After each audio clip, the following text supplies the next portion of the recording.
Hi, I'm Richard Rantrop from Bonn, Germany. At the moment, I attend high school and would like your wisdom on how to approach the question of what to do with the rest of my life. So,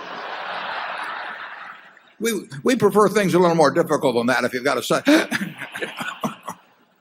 so Mr. Buffett, Mr. Munger, if you were about to start all over again, what profession would you choose and why?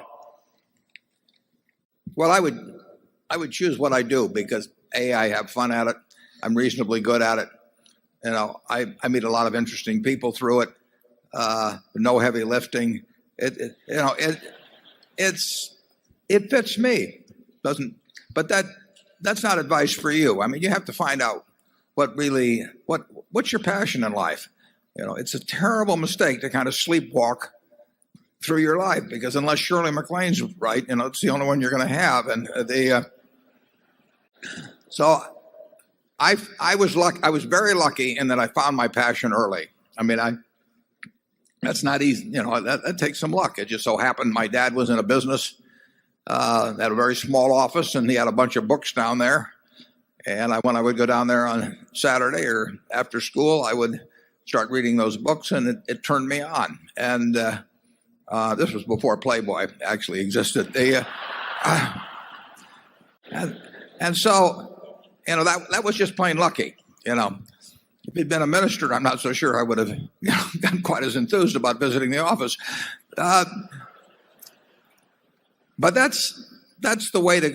And I can't prescribe that for you, but I can tell you that if you're going through the motions in life, you're doing something.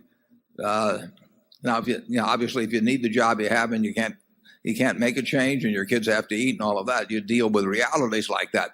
But when you're in a position to make choices, you know, I always tell the kids that come visit me, I tell them, go to work for an organization you admire or an individual you admire.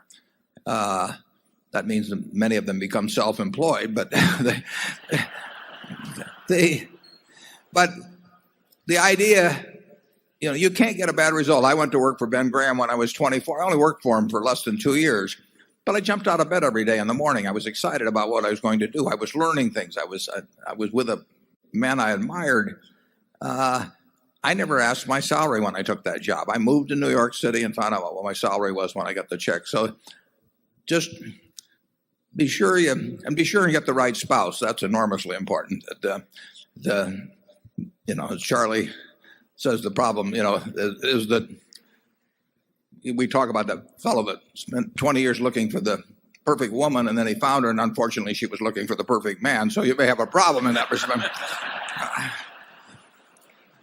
But it's enormously important who you marry. I mean, it's a huge decision.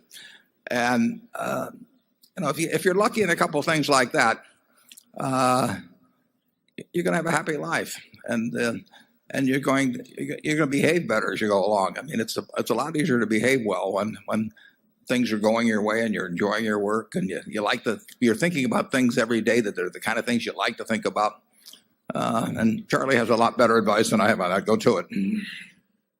Well, of course, you'll do better if you develop a passion for something in which you have a considerable aptitude. I think if Warren had gone into the ballet, nobody would have ever heard of him. Oh, I think they'd have heard of me, just in a different way, Charlie.